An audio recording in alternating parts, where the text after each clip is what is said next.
What's going on, everyone? Welcome to another edition of Late Night Reds.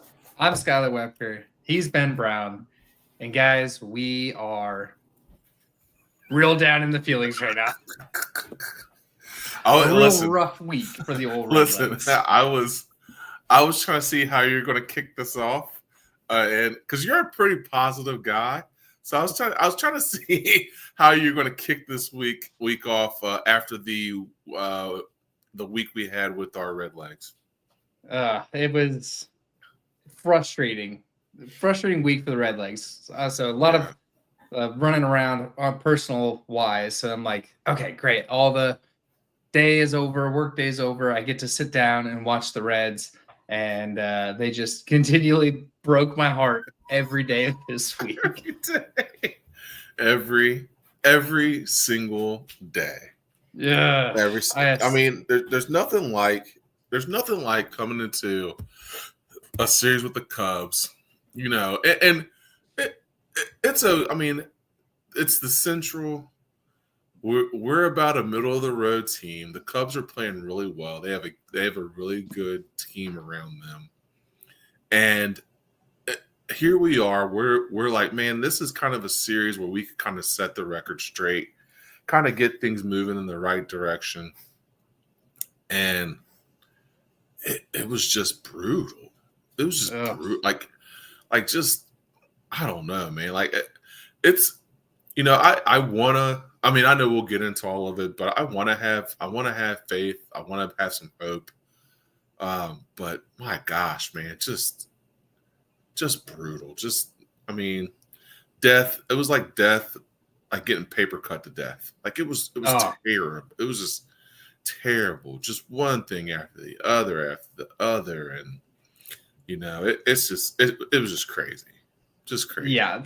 To me, like there's teams where you're just like, I hate whenever they lose to those, whatever the team is. And for any other reasons, I know a lot of people in our Slack org, it's the Cardinals.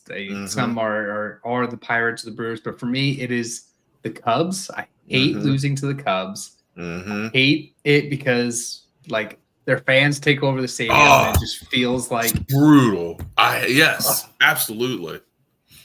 It's brutal because they're even on just watching on the televised broadcast, it's like the Cubs will hit a home run and just cheering and it just gets seethes under my skin. I hate losing to the Cubs so much. It's just extra salt on top of the wounds. But I guess we can get into it. So this week has sucked to be a Reds fan because you drop a series against the Pirates where you had no offense at all. I think you lost one run in both of those games. It was 1-0 and 1-3, and you lose both of those games, or 1-2, or whatever. I can't remember, but absolutely no offense, abysmal.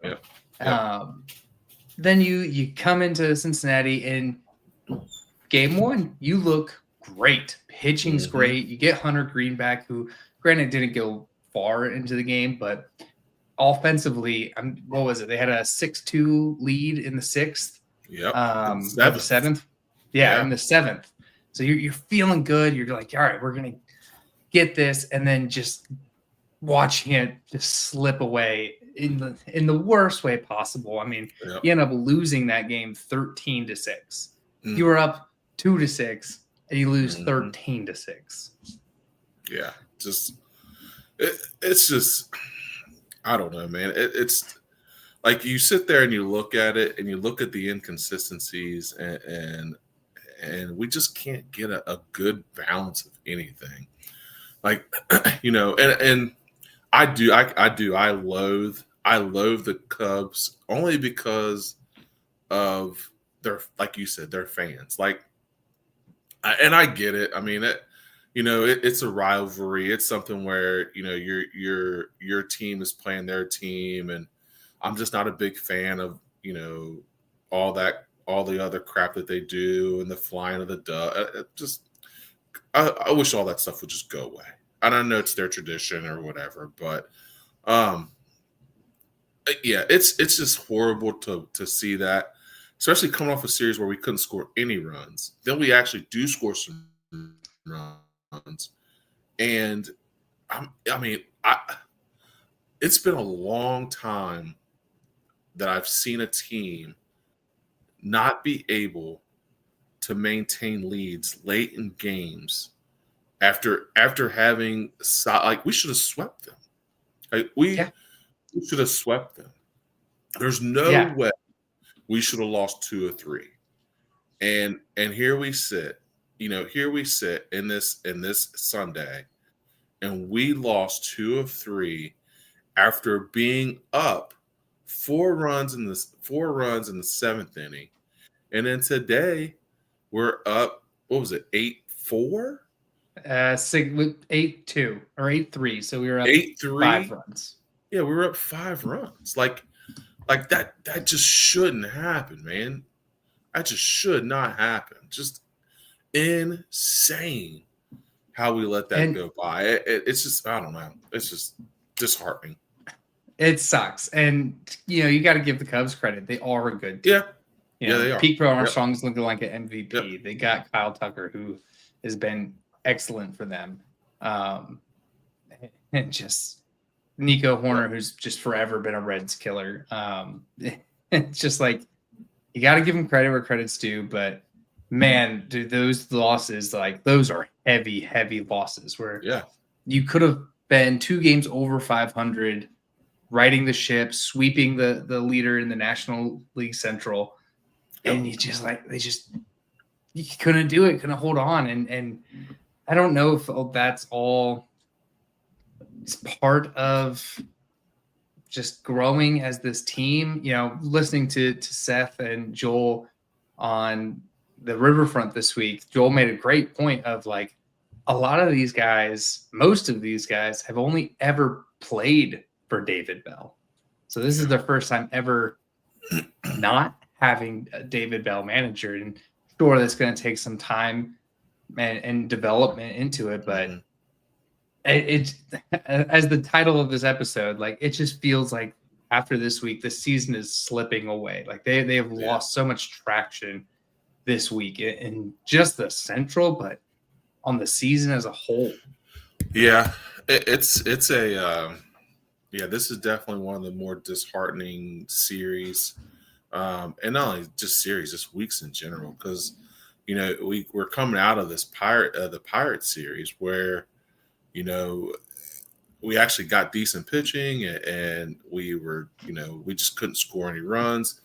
And now you come into this series, you score some runs, but your freaking bullpen implodes. So, I look at different rosters of winning teams, and it all comes back to the same thing. Seth or Skylar, we've had this conversation a million times. An absolute million times.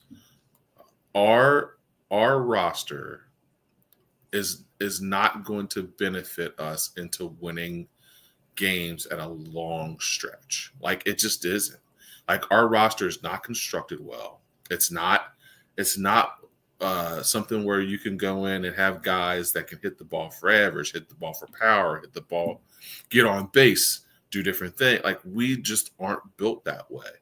And until they decide that they're going to stop trying to shine a turd, as my brother Tim Daniel put it, until they decide they're going to stop trying to shine turds, man, it doesn't matter who we get. We could get whoever. We could get Joe Torre to come coach his team. We could get, whoever. It's not going to matter. It doesn't matter if you're not going to construct the roster in a positive way. We just continue to keep thinking that little things here and there are going to change it. But the bottom line and the truth of the matter of all of it is that it's not going to matter. It doesn't matter. You see the shortfalls in our everyday lineup. Like, we are just going to be a ho-hum, average, middle-of-the-road team until we decide that we're tired of not taking chances. We're tired of not taking a risk on getting some big names in here. We're tired of not, getting guys that can be consistent closers, getting guys that can do different things well all the time consistently. And until we decide that we're going to do that, this is what we're relegated to. I mean, it's the Paul Brown Bengals mentality. So Paul Brown said, you know what, I'm going to invest money in some guys and do some things. You know what, we got a franchise guy, let's invest in him. Let's do some, until they decide they're going to invest in a positive roster construction. This is where we sit. This is who we are. You know what I mean? This is who we are. So I think that was the biggest thing that I noticed throughout this series, is that you looked at the Cubs roster and the moves they made and the guys they brought in. Now, I won't say this. Austin Hayes has been a pleasant surprise. That was a really good move. But he can't be the only positive move we look at and be like, yep, that's it. Austin Hayes was our guy. And that's not a knock on Austin Hayes, because he's been, I mean, fantastic for us. But that can't be the only thing we do. And you look at the roster of the Cubs, you look at the roster of the Reds, and you see an ownership and a management and guys that are getting behind that team and want to win now. And we say this all the time. I just don't feel like the Reds ever feel like they want to win now. Everything is a construction project. To piggyback on it, the difference between the Reds and most organizations outside of maybe the Rockies and the Pirates and the White Sox is that we go in, oh, Austin Hayes was a pleasant surprise, versus like what the Cubs did. They knew what they were trading for when they got traded for Kyle Tucker. They knew that we're going to get an all-star caliber, consistent, everyday guy. You know, we shouldn't be we're taking, you know, flyers, hoping for the best, luck draw, like lottery tickets. And they're like actually building a baseball team. Yep. Absolutely, and man. It's it feels like they always have two of the three things for a baseball team. They have offense, starting pitching, and bullpen. And it seems like forever that you get two of them going consistent at the same time, and you got one that's just gonna, you know, flounder. Exactly. I was trying not to swear there, and I couldn't think of the non-swear thing. You got one that's gonna poop the bed. Like Absolutely. The pitching will be fantastic, and then you wait for the offense to catch up, and by the time the offense catches up, the bullpen takes a poop. And then the bullpen gets it together, and then the starting pitching takes a poop. And then it just feels like a constant just cycle of that. Yep. Yeah, 100%, man. It's brutal as a fan to watch, and it's lightweight disheartening, because I almost feel like it almost feel, and like I said, I know there's the, you know, sell the team guys and all that stuff. I'm not going to get into all that, but it's like, if you really truly believe that you can put together a winning baseball team, then why wouldn't you just go ahead and build around the guys that you have? And let's be honest. I mean, some of these guys haven't, like, in prime example, Matt McClain has not performed the way Matt McClain should be performing, or the way we think that he's going to perform. You know, Ty Steve got hurt, but he's been down. You lose a guy like CES, you lose some other pieces and parts. There's different things that have happened, and I get that. I fully understand that. But it's baseball. It happens to every team. It happens to every roster. It happens to everybody that's ever played the game of baseball. You know that those things happen. So, like, why do we not have a plan B? Like, we don't ever have a plan B to what's going on and how we can do things effectively, and putting a winning product on the field day after day, week after week, year after year, especially with how much the fans of this organization, they're around this organization, they love this organization, the fan support, all the things that go on in this organization that we do. And it's still, to them, it doesn't matter. Like, they're just going to continue to be mediocre. They're going to continue not to invest. And like I said, it's seeing that now, because you're looking at the rosters that we're facing. that they've built around and the things that they've done, like we're light years behind other organizations. And it was never more evident than this weekend when, you're watching their guys do the things that they're doing and our guys are doing what we're doing and we're blowing leads. We can't find a consistent reliever to save our lives. We can't find guys that can throw strikes. We can't find guys that like it shouldn't be that way. You're a professional baseball team. You've got to find guys that can go in and preserve a 4-run lead, especially in the bottom of the 7th against a division rival in your house, in your stadium, with a full packed stadium, and we blow leads. Like, that can't happen. Yeah, I mean that's kind of the method that it seems like the front office and the Reds are taking, or the Pat McGooch, which hello Pat McGooch, you're always here, love it. But taking the rest of the season to see who they actually have to build around, seeing what they got in the starting rotation, seeing if Benson is real or not. Probably not. Yeah. It's frustrating because you have guys that highlighted or penciled in. Like, obviously, Ellie is one, and Ellie's been doing well this season. Like, the entire offense did well, kind of besides Matt McClain, but the entire offense did well. The Spencer Steer looks like he's coming back with a vengeance. I mean, he is like, I think his 12-game hit streak ended today because he came in as a pinch hitter, but he's come back really well. The offense, this is the first time I would say this season that the offense felt consistent for an entire series.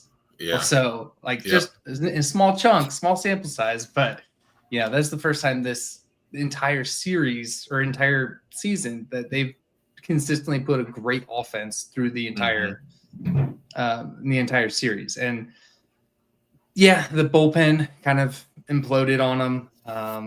And look, the bullpen's been eating a ton of innings. Yes. Yep. Absolutely. So it's bound to happen, but it just so sucks that it happened now. And to the Cubs. Yeah.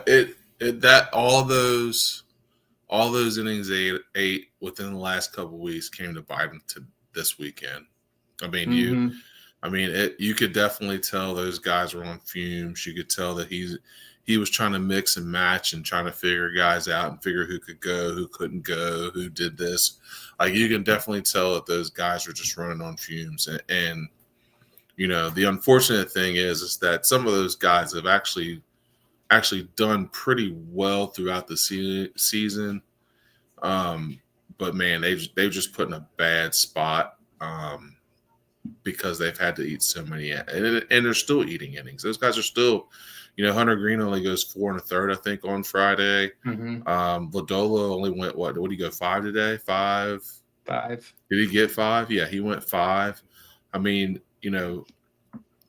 that's not a lot of help from your starters, especially when you're eating through innings and arms like you have been, this last 2 or 3 weeks it's been, where either the Reds couldn't score runs or we couldn't hold leads. So I don't want to ride the bullpen terribly hard, even though they were abysmal this weekend. But man, they almost let that second game go. Yeah, they did. They really tried. I mean, they tried to give it away. So, hopefully there's some light at the end of the tunnel where they can kind of regroup and get some things together. And hopefully this is a series where they're like, okay, it's a, like you said, it's a turning point, right? It's either you figure out what we're going to do, or we're going to just take the rest of the season to evaluate who we want to keep, who wants to stay, who's going to do what, who's going to move where, and figure out all of that stuff. So I don't know. Yeah, it's crazy. We can get into kind of the next bit of it here. Is it all that bad? Because this was by far one of the rough weeks. So the first positive is that, like I said, the Spencer Steer has completely turned the corner. He has put that slow start behind him. Mm-hmm. He's looking like the Spencer Steer that we all anticipated having at the beginning of the season before we knew that he was hurt. And it looks true to form again. I think he got hurt last June, sliding into base. So he looks fantastic. Yeah. Yeah, Spencer Steer has been a bright spot for sure, man. He's healthy. He's swinging the bat well. You know, Austin Hayes has been bright spot for us, like we mentioned earlier. He's still clutching up and doing some things really well, knocking in runs. Ellie hasn't been terrible. I mean, Ellie, I feel like is getting a little better. He's starting to turn the corner a little bit. Mm-hmm. You know, there are a couple guys in some bright spots that you see in our lineup. But it's that word again, consistency, right? Like we need that day in and day out, and not one game in a series, or 2 games out of the 5 you play in the week. Like that's not consistent. And unfortunately, for them, like the train doesn't roll unless those guys are actually hot and hitting. If those guys aren't hot and hitting, and I'll even throw TJ Friedel in there. He hasn't been terrible. If those guys aren't hot and hitting, then like it's abysmal. It's not good at all. And Trevino, I shout out Trevino too. I think that guy has been he's been a big pickup, because I think he's been hitting the ball well. He does things well. I wasn't overly pleased with the run he gave up today. We're not sliding in front of him and blocking a ball, but other than that, though, I mean, he's been, as far as swinging the bat wise, he's been great. I mean, he's done a really good job, especially as a spot start catcher. Like you don't usually get that, and that's always a position that we talked about, having a guy there that could do that and it not be a complete drop off from Tyler Stevenson. And he's actually done a really good job. So there are some bright spots. I mean, there's some things that I see, and it's definitely something positive.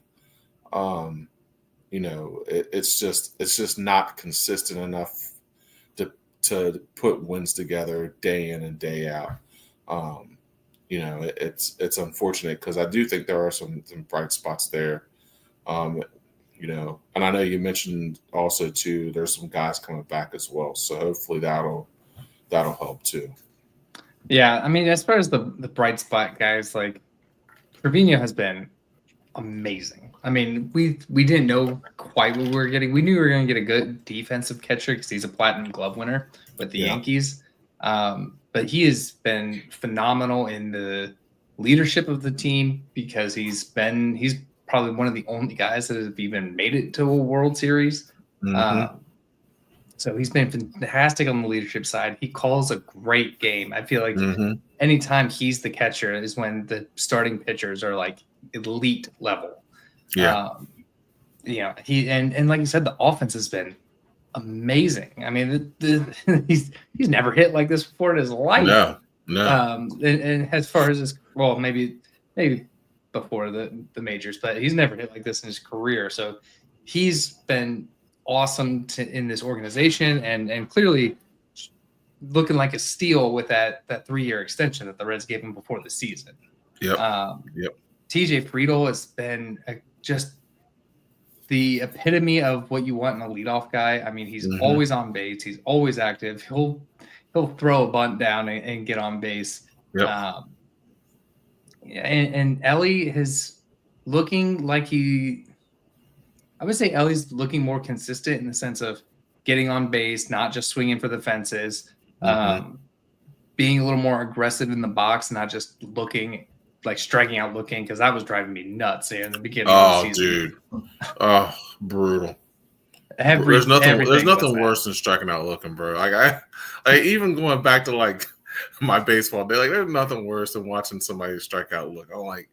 I'm like, just throw your bat at it. Like, even if you think it's close, especially like when you strike out looking like on a 2-2 pitch, like, bro, like you got to protect. Like, you're a professional athlete. You got to protect. But, I don't know. Striking out looking is the worst to me. Oh, it is definitely the worst. And watching him do it, especially in clutch situations, it was just especially for a Yes. guy that we have like Eric Davis hopes for, Yep. as far as like Yep. talent level, not so much the not so much with the injury and longevity Yeah. piece of Injuries. it. But Yeah. Yep. Yep. Mm-hmm. and then Austin Hayes, man, I mean, he's been fantastic in the sense of trying to get his career back on track after kidney issues and stuff like that. Mm-hmm. Like, I wouldn't be surprised if he's a guy that would want to stay because he's thriving so much, but obviously would want the money to stay. Yep. Yep. And I don't know if the front office will do that. Nope. You and I both know the answer to that. Yeah. I mean, Kerry popping in here can't compete with the big money. I mean, that's true, but the Cubs have also just like we said earlier, like, I just take smart risks in the sense of like they knew they were going to have to pay a ton to go get Kyle Tucker. But you know what you're getting with Kyle Tucker. You're getting consistent, everyday major league player in Kyle Tucker. You're not getting a lottery ticket in Austin Hayes that you hope pays off. Yep. Yep. Yeah. Yeah. It's yeah, I mean, it's almost like the Reds fan duel it. You know what I mean? Like they see the parlay and they're like, it may hit. I don't know. It could hit. It could not hit. It's just weird how they do it. And I think that's the thing that bothers me the most is that it's like your team should be worth taking a can't miss, swing at some of these guys and free agents that they can produce. Mm-hmm. Like you bring up a great point. The Cubs had zero doubt that Kyle Tucker was going to fit. And so they went out and took the risk because they wanted to win baseball games. And I don't understand what the issue is of why we can't go out and take those risks. And that's the same thing we said leading in the offseason. Like, we're waiting for the Reds to make a move. We're waiting for the Reds to make a move. We're waiting for them to go get somebody. Go get an outfielder. Go get and like I said, Austin Hayes worked out because, he's a professional. He's trying to get his professional career back on track. But I'm like, that was a hope. Like, we were all like, oh, well, we really hope that he comes back the way that we think he can. And fortunately for us, he has. But I'm like, why not go out and get a guy that is going to produce, that is going to be there in clutch situations, that is going to do, that you bring in the bottom of the ninth and you're like, he's going to shut the door. We don't have any worry. Like, why don't we go and make those moves? I don't understand what the hesitation is. If you're saying that you want to be a winning organization and you're saying that you want to do all these things and you go out and get a guy like Terry Francona out of retirement, then why not go ahead and go all in on making moves that are going to make your team better? And maybe they thought those guys were. Maybe they thought that was the answer. Maybe they thought that Austin Hayes was the answer and Trevino was the answer, and they didn't need any more or anything else, or they didn't need to bring in another outfielder because we believe in Will Benson, or I don't know. I don't know, but it's very frustrating to watch other teams that you see make moves and do things, and we've been doing this a long time, and we're still just waiting. We're still just waiting. And this series showed it. The distance. I'll give them credit in some pieces. I mean, they made smart moves to improve this team in ways like they turned Fernando Cruz, who had half of a good season, into Jose Trevino.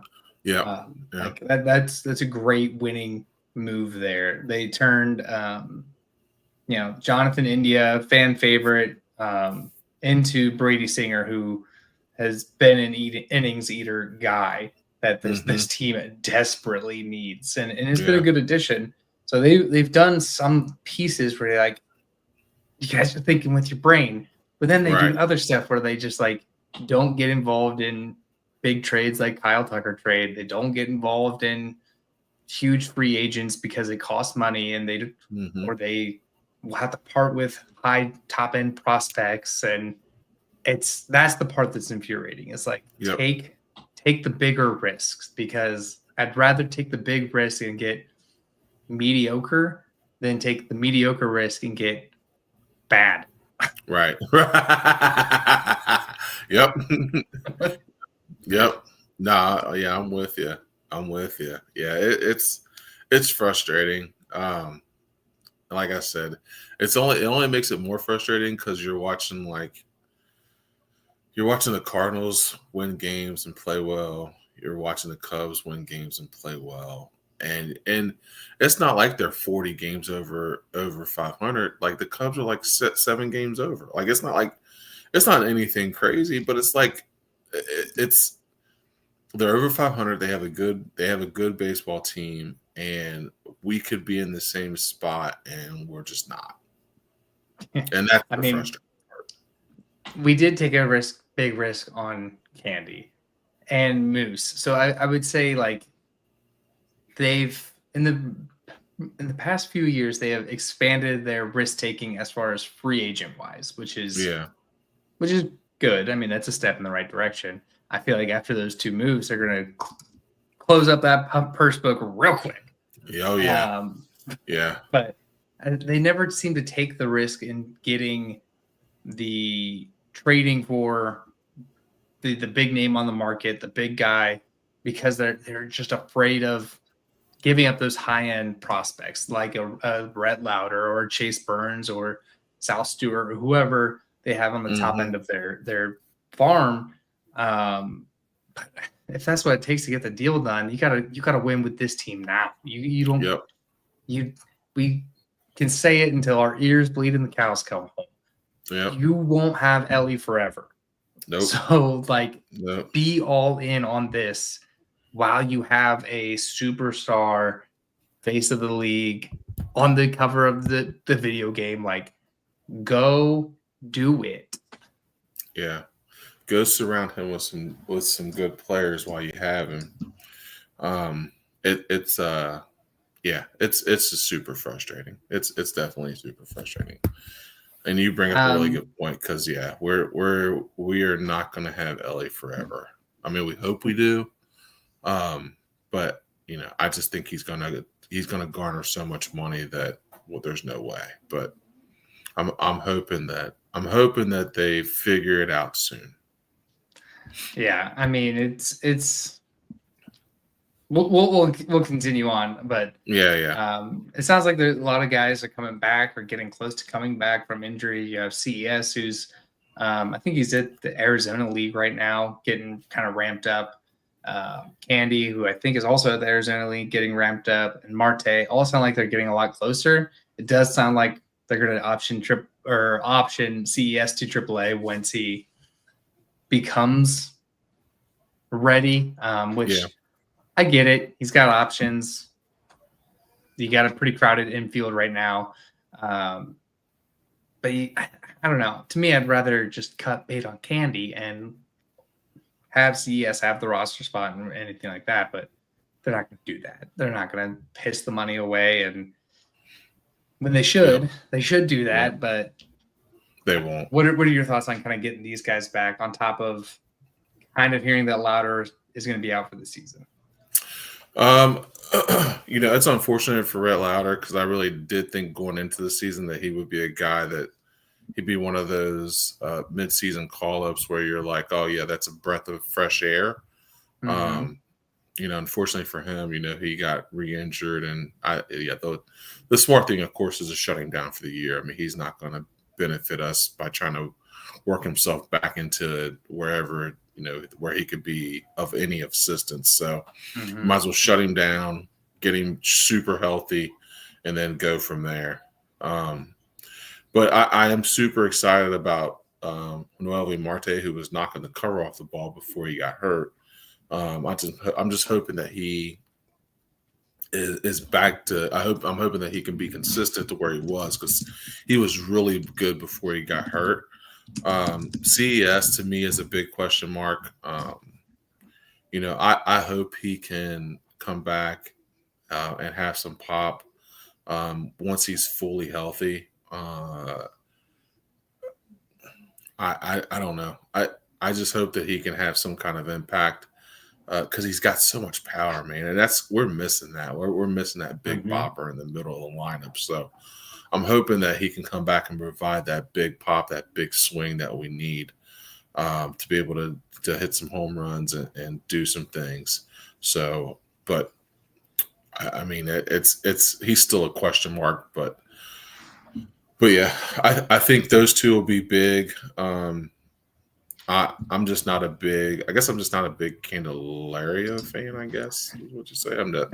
I just don't think that he's going to have that great of an impact unless he's back to all-star Candelario. But there's nothing in our views of Candelario of where he's been that has said he's going to be that guy coming out of what he's coming out of. So.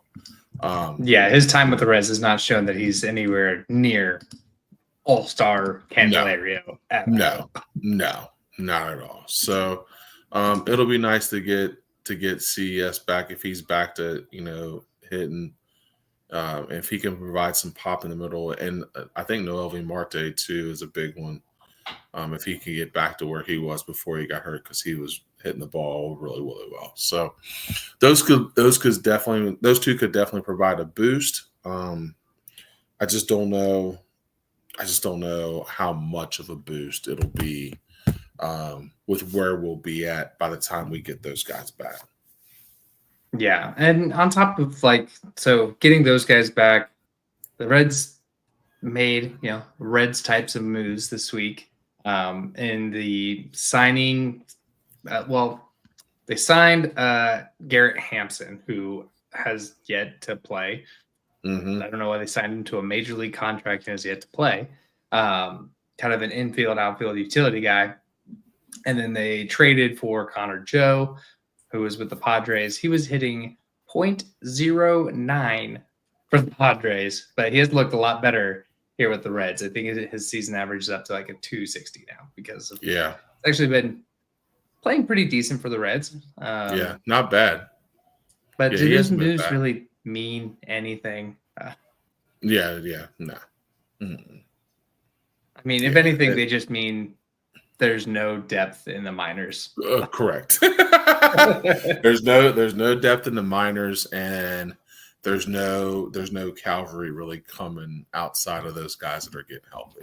So yeah, that's exactly all those moves mean. It's just we need some depth, and there ain't anything out there in Louisville. There's nothing in Louisville. And like I said, there's no cavalry coming from Louisville.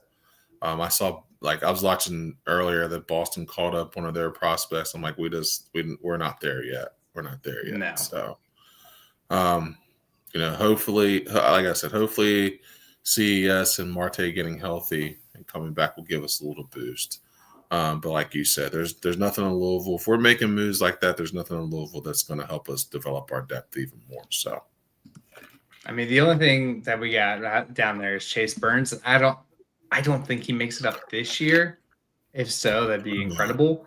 The only pitcher that I can remember that made it to the major leagues in their very first season is Paul Skeens. And everybody says that Chase Burns is the Reds' version of Paul Skeens. Yeah, we'll see. We'll see. That guy's a one-of-one.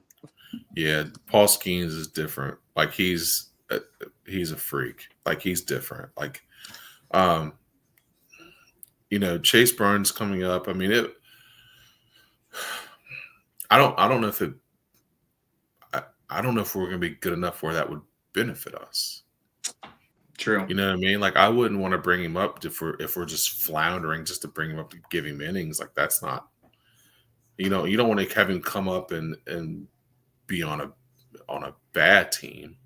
So it's like I just think you let him do what he does, go through his process, get better, and we'll see him in the next year or so. Yeah, I mean, you also don't want to like waste or start the clock on the guy if you have no intentions of anything this year. Yep. Like, I don't know. You don't want to bring him up to just kind of get a cup of coffee, correct, and start the timer on a guy that you hope is going to be a big part of your team's future. But on the flip side, you also don't want to be in a position where, hey, this season doesn't matter, so let's just call him up. So it's a fine line. Neither one of those are good. So I mean, I guess we can go like, what is up from here, or like where is up from here? The schedule does not get easier. They have one of the toughest schedules from here to like mid-July. Yeah. It's an absolute gauntlet of teams that they have to get through. Yeah. Personally, if they can be at 500 by the end of that gauntlet, that's a huge victory. Huge. I was going to say, being over 500 is a plus. Being over 500 would be a plus. You need your 4 key starters they've got to eat more innings. If you're going to win games, they've got to eat more innings. So I know Hunter Green was coming off an injury, but Hunter Green's got to get back to being Hunter Green, which I'm sure he will. I'm not worried about that. Nick Lodolo's got to be a guy that's got to get you 6+ innings. Brady Singer's got to be a guy, which he's done well, but he's got to get you innings. Your starters have got to get you to 6. That'll help that bullpen where you're not just killing them every night. If you can get starters to 6, and you can generate runs, then I think that helps. So I think there are some positives. I think there's some things that we can do in order to get to 500 and stay around 500. I think that's something where it's definitely reachable. It's attainable. Getting guys healthy is attainable as well. You get those guys back into the lineup and you're able to do some of those things, it makes it better as well. So there are a few ups there. And I think there's some things that'll make some things better. But we just gotta execute. Gotta execute better. Yeah. So I mean, here's the upcoming schedule. They go against the Royals and the Cubs to finish out this month. Mm-hmm. Then Brewers, Diamondbacks, Guardians, Tigers, Twins, Cardinals, Yankees, Padres, Red Sox for the month of June. And then after that Red Sox series, go against the Phillies. July 7th, it will be when the next time they see a team that's under 500. Yeah, that's brutal. That is brutal. So they are coming into a really, really rough month of their schedule. Yeah, that's brutal. That's really brutal, man. That's tough, man. I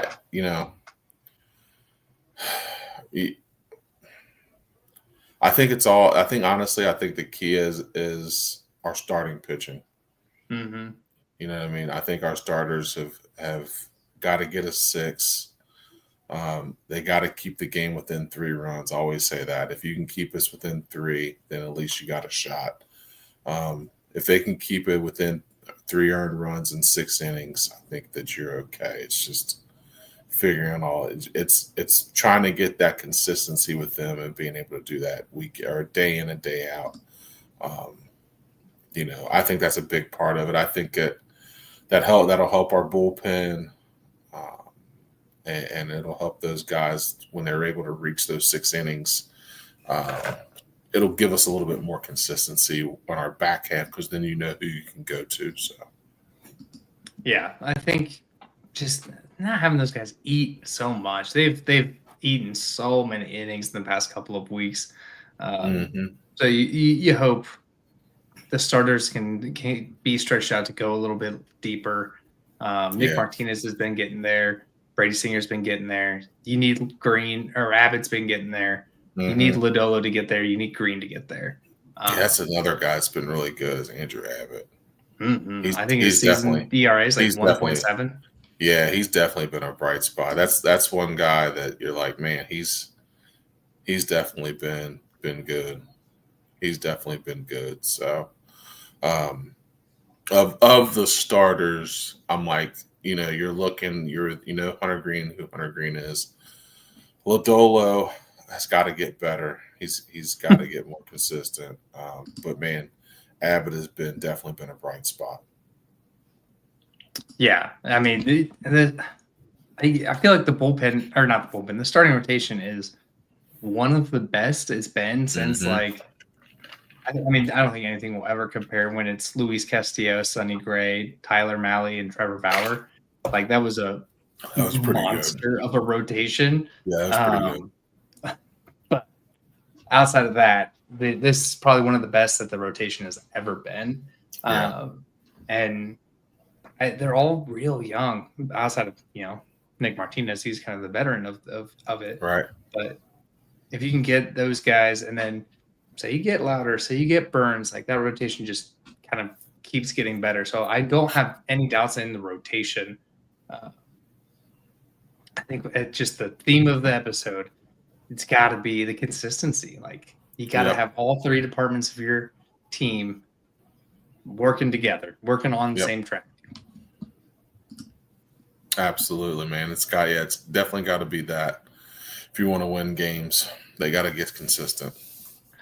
Here's a proposition for you. Now that the offense is really turned up and turned on, some guys might be accruing some value that you could probably capitalize on.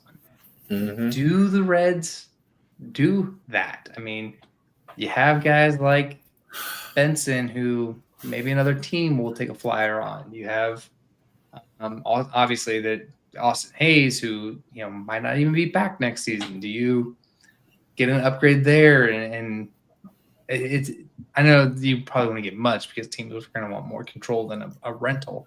Right.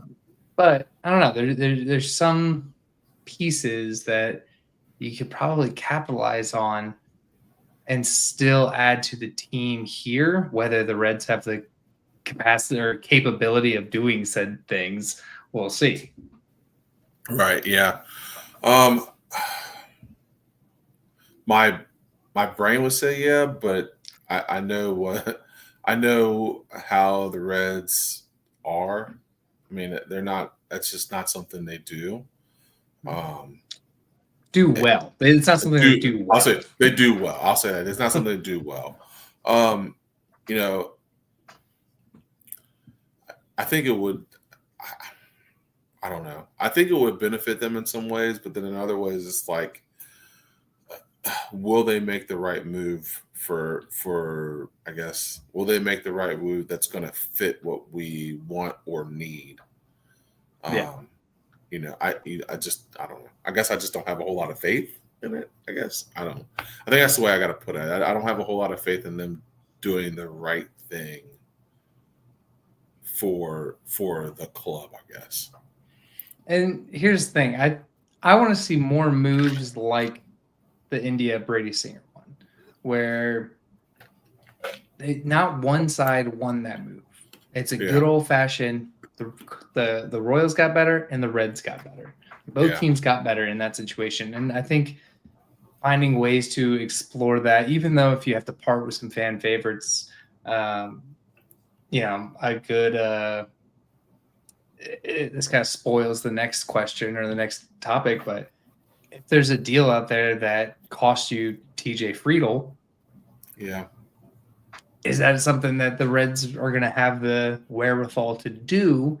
Now, my next question is, the Reds should absolutely extend TJ Friedl. He's the best center fielder that we've had.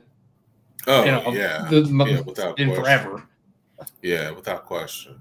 But if there's a move that comes along that's like, hey, TJ Friedl for, name whoever's on the other end of that deal, but I mean, that's something that's like, the other team's also not trying to lose the deal. They're also not trying to lose it. They're trying to get value where it is, and the value are in the guys that the fans like. Yep.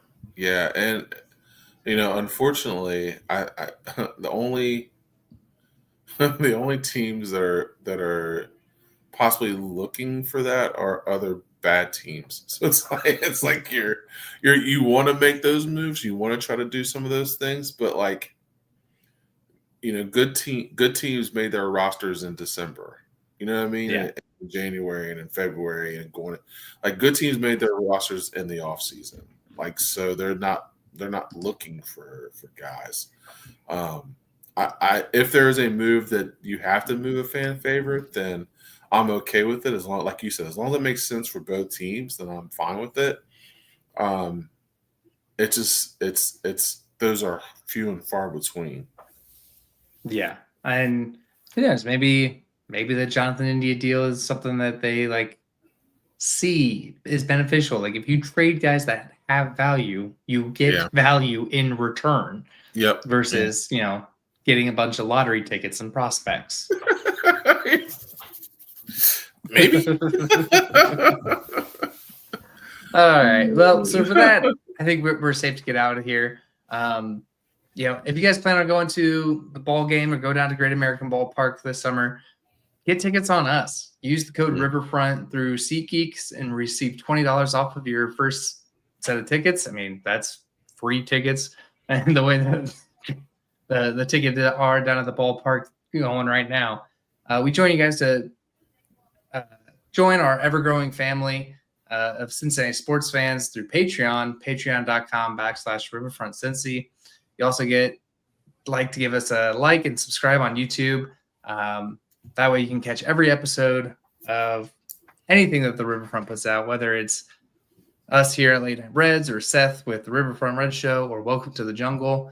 It's the best. I mean, just Cincinnati sports fans. Follow us on Twitter, Instagram, Facebook, and please give us a subscribe to the audio version of the podcast for free on any podcast app of choice, and give us a rating and review. And hey, be a friend and tell a friend. So for that, he's Ben Brown. I'm Skylar Wepker. Have a good night, everyone.